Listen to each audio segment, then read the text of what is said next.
کوئی ایک حدیث بتاؤ جس میں نبی نے فرمایا جو پیٹ بھر کے خوب رج کے کھاتا ہے وہ جنت الفردوس میں بغیر حساب کتاب کے جائے گا. کوئی ایک حدیث ہے ایسی؟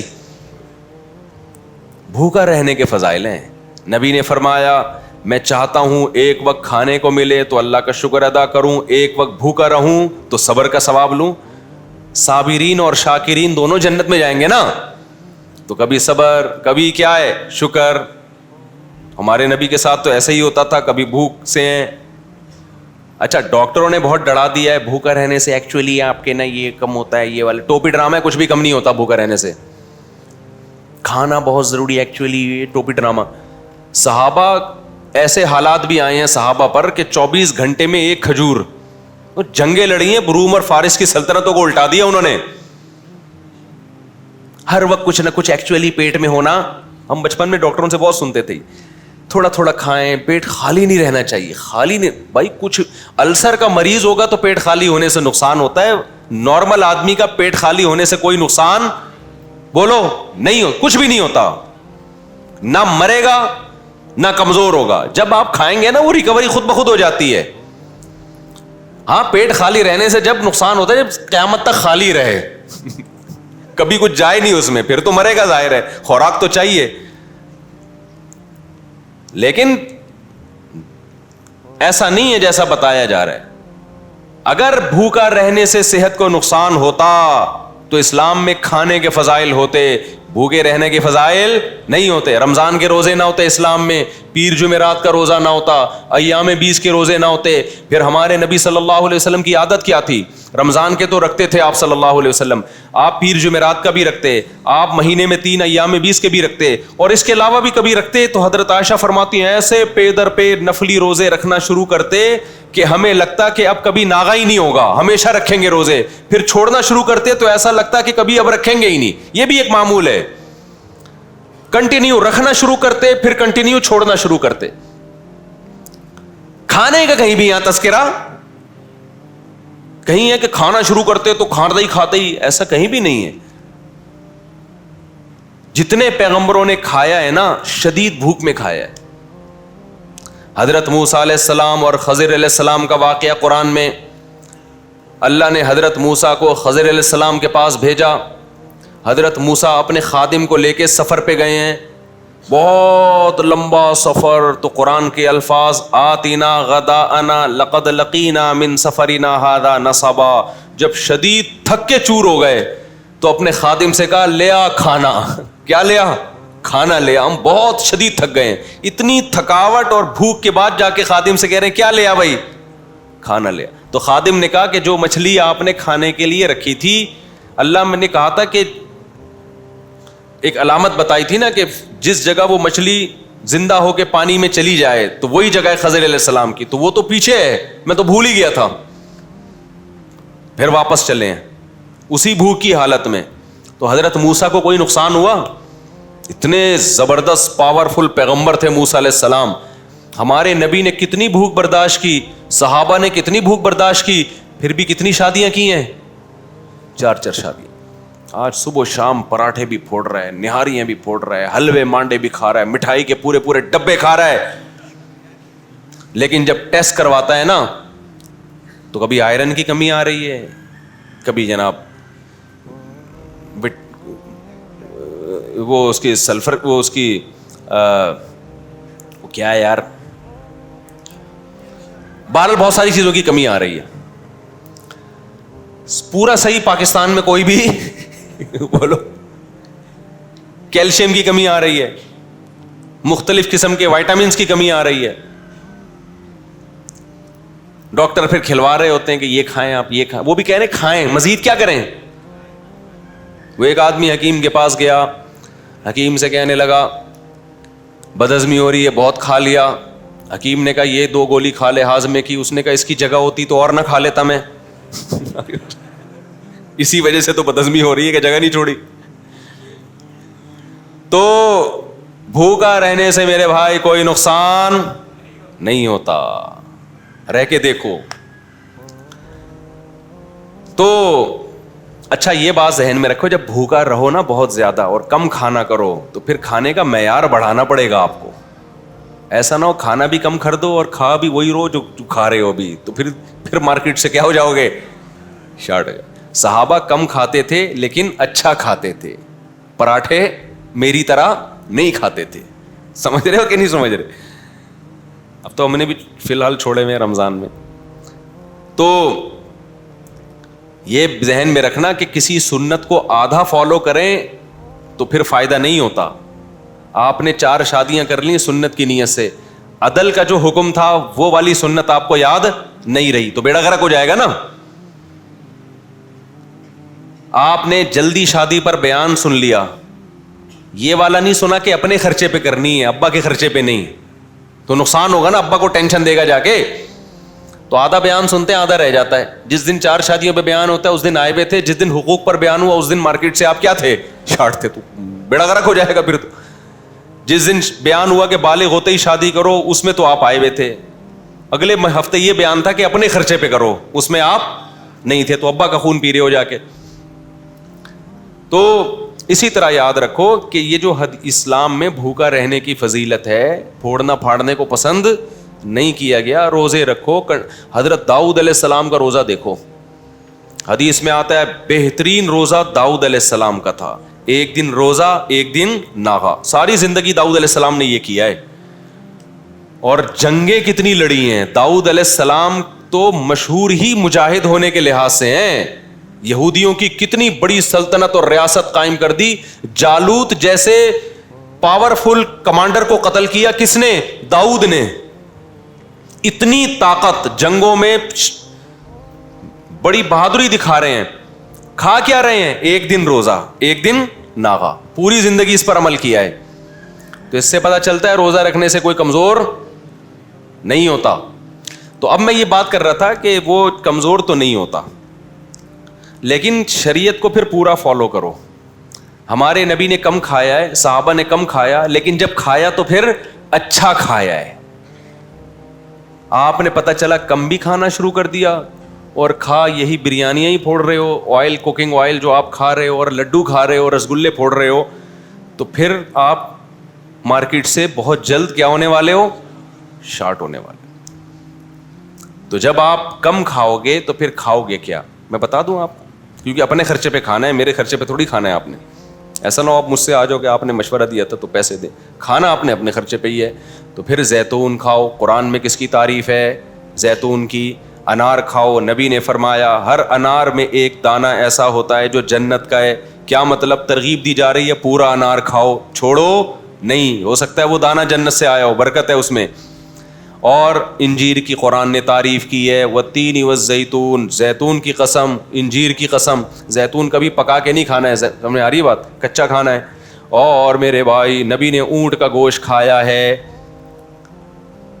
نبی نے بکرے کا شانہ کھایا ہے, جو بکرے کا گوشت آپ کو بہت پسند تھا, جو دستی کا گوشت جسے کہا جاتا ہے, آگے والا حصہ جو ہوتا ہے نا, اس کا گوشت آپ صلی اللہ علیہ وسلم کو بہت زیادہ پسند تھا. باب ما جاء فی نحش اللحم نحشا, ترمذی میں حدیث ہے اس بارے میں, باپ کے گوشت کو دانتوں سے نوچ کے کھاؤ. کیونکہ ہمارے نبی کیا کر رہے تھے, کبھی آپ نے چھری سے بھی کاٹ کے کھایا اور کبھی آپ نے ڈائریکٹ دانت سے بھی. تو صحابہ نے اس کو بھی بیان کیا اور محدثین نے باب باندھ دیا. سمجھتے ہو کہ نہیں سمجھتے؟ تو یہ چیزیں ہمارے پیغمبر نے کھائی ہیں. جو کی روٹی کھائی ہے, ہم بغیر چھنا سفید آٹا پھوڑتے ہیں, کھاتے باتے تو ہیں ہی نہیں نا. کیا کرتے ہیں ہم, ایک تو گندم, اوپر سے وہ بھی سفید آٹے والی, پھر کہتے ہیں پیٹ میں پتہ نہیں مسئلے ہی حل نہیں ہو رہے پیٹ کے ہمارے, وضو ہی نہیں ٹھہرتا. مفتی صاحب نماز کیسے پڑھوں میں؟ تو وضو تمہارا ٹھہرے گا کہاں سے؟ کہتے ہیں کہ ہمارا وضو ٹھہرتا ہی نہیں. تو میرے بھائی پھر ایک ہی صورت ہے, اس کے علاوہ کوئی راستہ نہیں بنتا. اچھا خیر, زیادہ نہیں جاننا چاہیے ہمیں اس طرف. جب بہت زیادہ کوئی تنگ کرتا ہے تو میں کہتا ہوں ایک ہی آپشن رہ گیا, یا تو اپنے پیٹ کا علاج کرا لے بھائی, یا پھر یہ کر لیں.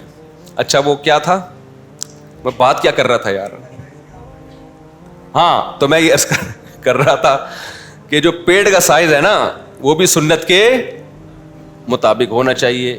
پھر بار بار کہوں کسی کا پیٹ نکلا ہوا ہے تو بدگمان مت ہو. کراچی میں ویسے بھی پانی ایسا ہے کہ پیٹ نکلتے ہیں لوگوں کے, چاہے جتنی بھی اچھی صحت ہو, تو بدگمان ہونے کی اجازت نہیں ہے. اپنے بارے میں بدگمان ہو کہ میرا پیٹ کیوں نکلا ہوا ہے, بس اپنے بارے میں. دوسرے کے بارے میں سوچنا حرام ہے, ناجائز ہے. شریعت نے کہا ہے کہ بدگمانی مت کرو. آپ سوچو بھائی اس کا مسئلہ ہے, آپ اپنے پیٹ کے بارے میں کہ میں کوئی ایسا تو نہیں کر رہا کہ صبح شام پھوڑتا پھاڑتا رہتا ہوں جس کی وجہ سے آج میں یہاں آ گیا ہوں. اچھا بھائی, تو میں یس کر رہا تھا کہ جو پتلا ہوتا ہے نا وہ مشکل ذرا نکل لیتا ہے, تو میں یہ عرض کر رہا تھا اصل میں سریے کی مثال دے رہا تھا. تو سریا والا آپ کو یہ نہیں بتائے گا کہ ابے تیری عمر کتنی ہے اور تو مجھ سے اتنا ٹن سریا کیوں خرید رہا ہے, وہ یہ باتیں نہیں کرے. یہ باتیں پیغمبروں کی ہیں اور پیغمبروں کے وارثوں کی ہیں. وہ بار بار بتاتے ہیں یہ دنیا مسافر خانہ ہے, رہنے کی جگہ نہیں ہے. اور 2 منٹ میں بس بات کو سمیٹ کے ختم کر رہا ہوں. اب میں جو اصل بات لے کے چلا تھا, سوال پیدا ہوتا ہے جب اس سے ہماری ضرورتیں پوری ہو رہی ہیں تو دنیا چھننے پہ غم تو ہوگا.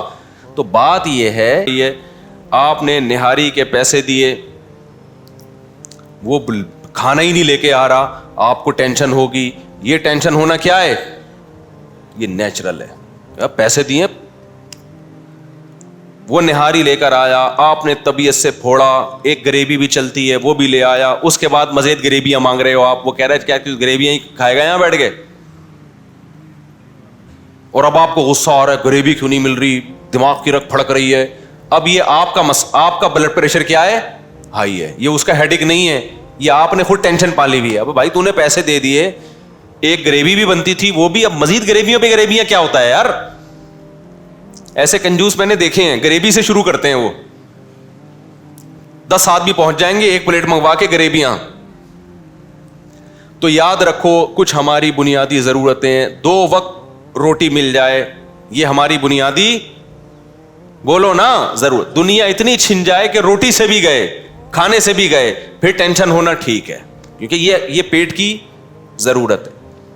سر چھپانے کے لیے جگہ جہاں ہم رات کو سکون کی نیند سو سکیں, مچھروں سے, گرمی سردی سے, بارش سے ہماری حفاظت ہو, یہ ہماری بنیادی ضرورت ہے. چاہے اپنا گھر ہو چاہے کرائے کا ہو, لیکن ایسی رات کو جگہ مل جائے, یہ ہماری بنیادی ضرورت. گھر ہی نہیں ہے, نہ کرائے کا نہ اپنا, ٹینشن ہونا ٹھیک ہے, یہ بنتا ہے بھائی. ظاہر ہے کہاں روڈ پہ تھوڑی سوئے گا, بیوی بچوں کے ساتھ کہاں سوئے گا. اکیلا کے لیے تو یہ بھی ضروری نہیں ہے, کلّا آدمی تو کہیں بھی سو جائے, لیکن جب بیوی بچوں کو بھی تو جگہ دینی ہے نا. اور تیسری بات, جسم کسی بڑی بیماری سے محفوظ, تکلیف دہ بیماری نہ ہو. آپ کو کوئی تکلیف دہ بیماری ہے, علاج کے پیسے نہیں ہیں, ٹینشن ہونا بنتا ہے. بس یہ 3 چیزیں ہیں آپ کی ضرورت. بچوں کی فیس, اسکول, کنوینس, یہ سب غریبیاں ہیں. مل جائے ٹھیک, نہیں ملے منہ سے نکل نہیں رہا یار, مل جائے ٹھیک ہے, نہیں ملے ٹینشن لینے کا نہیں ہے, یہ کوئی ضروری نہیں ہے.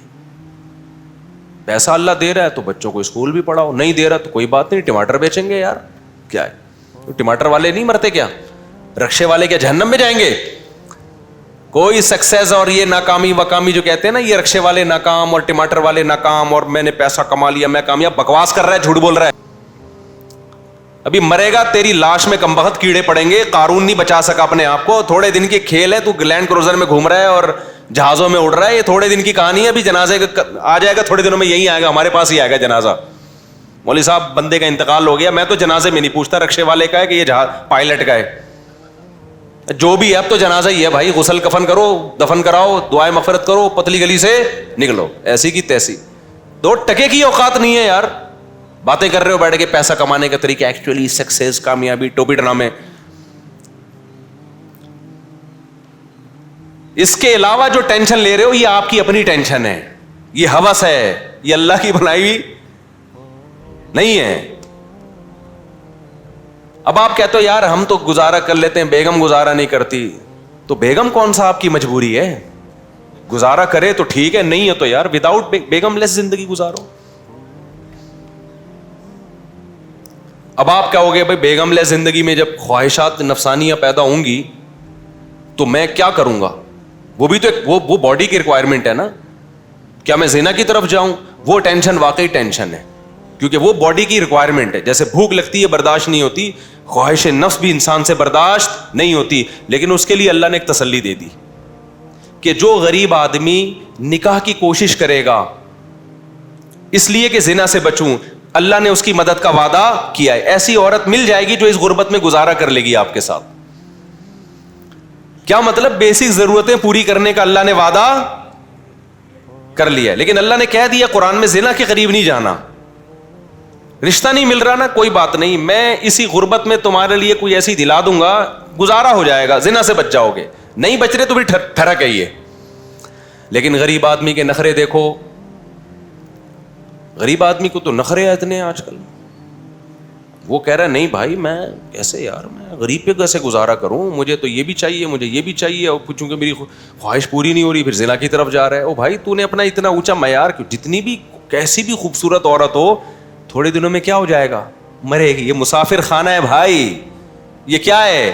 مسافر خانہ ہے. ٹائم پاس کرو, زیادہ دیا تو زیادہ, جیسے بس میں سفر کر رہے ہو تو اللہ نے پیسے دیے ہیں تو آپ جہاز میں بزنس کلاس میں بیٹھ جاتے ہو, نہیں دیے تو وہ اکانومی میں آگے بیٹھ جاؤ گے. کیا خیال ہے؟ وہ بھی نہیں ہے تو ٹرین میں بیٹھو گے, وہ بھی نہیں ہے تو بس میں جاؤ گے, وہ بھی نہیں ہے تو گدا گاڑی لوگے کسی سے, اور کیا کرو گے؟ پیدل جاؤ گے, نہیں تو بیٹھے رہو گے آرام سے, یار ادھر ہی رہیں گے, ہم نہیں آ رہے, بس پیسے ہی نہیں ہے.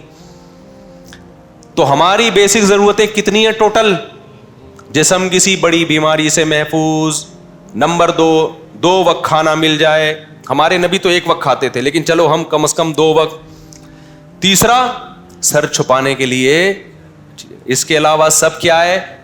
غریبیاں. پھر اگر کوئی تانا دیتا ہے نا تو ناکام ہے, تو کہہ دیا کریں احساس کمتری میں نہ جائیں. بولے تو دیکھتے ہیں ابھی کتنا کامیاب ہے, تھوڑے دنوں میں تو لیٹنے والا ہے, ٹھیک ہے نا, جنازہ آئے گا. اور مالدار عام طور پہ جلدی نکل جاتے ہیں, کیونکہ عیاشی کے مواقع ان کے پاس زیادہ ہوتے ہیں, ان کے پرہیز کرنا بھی ذرا مشکل ہوتا ہے ایکچولی ان کے لیے. تو اس لیے بھائی ٹینشن لینے کا نہیں ہے. تو بات کہاں سے چلی تھی؟ بس یہ رمضان میں اللہ چاہتے ہیں گناہ چھوڑو, تو میں اس کو لے کر چلا تھا کہ گناہوں کی 2 قسمیں, ایک اندر کے گناہ, ایک باہر کے گناہ. تو اندر کے جو گناہ ہیں ان میں سب سے بدترین گناہ ہے دنیا سے محبت. اس کو نکالو دل سے, خناس کو نکالو.